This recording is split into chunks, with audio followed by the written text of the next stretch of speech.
যুক্তরাষ্ট্রের Florida, Puerto Rico এবং Caribbean দ্বীপ বারমুডা, এই তিনটি স্থানের মধ্যবর্তী কাল্পনিক ত্রিভুজাকার এলাকা বারমুডা ট্রায়াঙ্গেল নামে পরিচিত। বহু জাহাজ ও বিমান এ অঞ্চলে অলৌকিকভাবে নিখোঁজ হয়ে যাওয়ার কারণে অনেকেই একে ডেভিলস ট্রায়াঙ্গেল বা শয়তানের ত্রিভুজ নামেও ডাকে। ধারণা করা হয় এ অঞ্চলে এমন কোনো অতিপ্রাকৃতিক বিষয় আছে যার ফলে এখানে পৌঁছামাত্র জাহাজ বা বিমানগুলো নিখোঁজ হয়ে যায়। কিন্তু বিভিন্ন পর্যবেক্ষণ আর পরীক্ষণের মাধ্যমে বারমুডা ট্রায়াঙ্গল এলাকায় এমন কোনো বিষয়ের অস্তিত্ব পাওয়া যায়নি। তবে কি বারমুডা ট্রায়াঙ্গল রহস্য পুরোটাই গুজব? কি কেন কিভাবে এ পর্বে জানব রহস্যময় বারমুডা ট্রায়াঙ্গল সম্পর্কে। শুরু করার আগে কি কেন কিভাবে সাবস্ক্রাইব করুন এবং বেল আইকনটিতে ক্লিক করুন।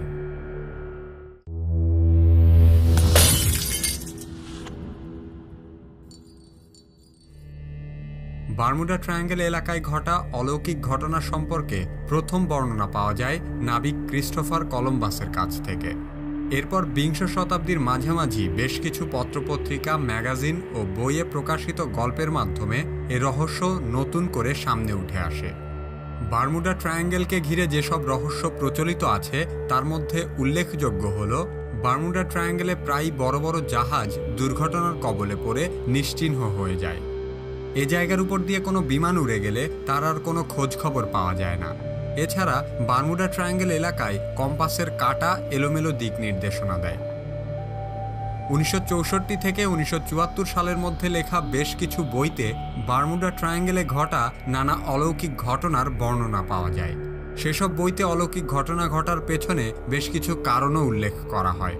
যেমন বারমুডা ট্রায়াঙ্গেলের বিমান ও জাহাজগুলো মহাজাগতিক জীবের আক্রমণের শিকার হয়। কোথাও বলা হয় যেহেতু কম্পাস ঠিকমতো কাজ করে না, তার মানে বারমুডার কোথাও শক্তিশালী বিশাল চুম্বক আছে যার প্রবল আকর্ষণে দুর্ঘটনাগুলো ঘটে। কেউ কেউ আবার এ এলাকার মধ্যে ওয়ার্ম হোলের অস্তিত্ব আছে বলেও মনে করেন, যা জাহাজ ও বিমানগুলোকে টেনে নিয়ে যায়। কিন্তু এসব বর্ণনার কোনোটিরই কোনো বৈজ্ঞানিক প্রমাণ পাওয়া যায় না।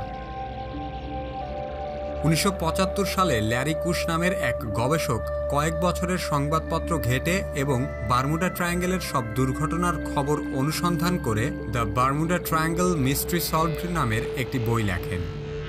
এ বইতে তিনি প্রমাণ করে দেখান বারমুডা ট্রায়াঙ্গেলের নামে যত রহস্য এবং তত্ত্ব বর্ণনা করা হয়েছে তার সবই অতিরঞ্জিত, সন্দেহমূলক অথবা প্রমাণহীন। এছাড়া পত্রপত্রিকায় যে জাহাজগুলোকে সম্পূর্ণ নিখোঁজ বলা হয়েছে সেসব জাহাজের দুর্ঘটনার বর্ণনা পরবর্তীতে পাওয়া গেছে, অথবা জাহাজগুলোর উদ্ধারের খবর গণমাধ্যমে আর প্রকাশিত হয়নি। অনেক দুর্ঘটনা এই এলাকার আশেপাশে ঘটলেও বর্ণনার সময় সেগুলোকে বারমুডা ট্রায়াঙ্গেলের ভেতরকার ঘটনা বলে চালিয়ে দেওয়া হয়েছে।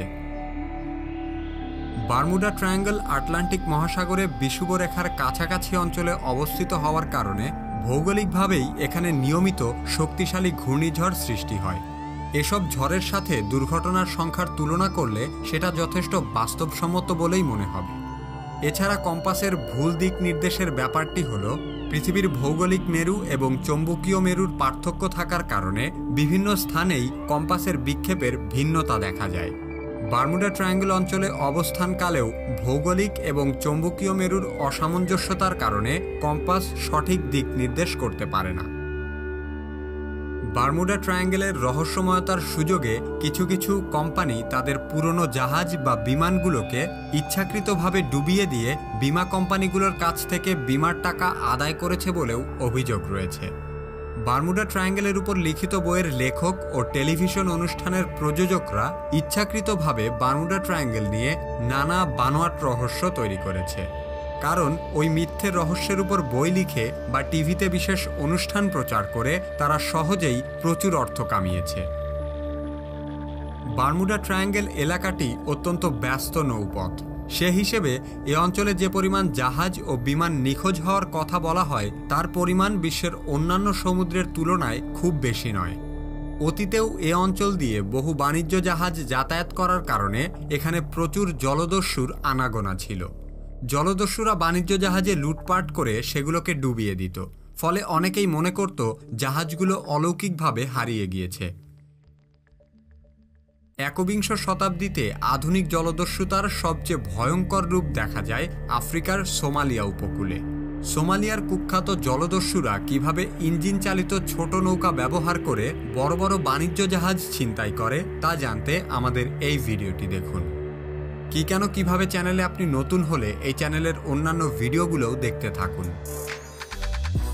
এ ধরনের ভিডিও নিয়মিত দেখতে চাইলে কিভাবে সাবস্ক্রাইব করুন। আমাদের পরবর্তী ভিডিও আপলোড হওয়ার সাথে সাথে দেখতে চাইলে সাবস্ক্রাইব বাটনের পাশে বেল আইকনটিতে ক্লিক করুন। এই ভিডিওটি ভালো লাগলে লাইক করুন, বন্ধুদের সাথে শেয়ার করুন। কিভাবে চ্যানেলে কি বিষয়ে ভিডিও দেখতে চান তা কমেন্টে লিখে জানান।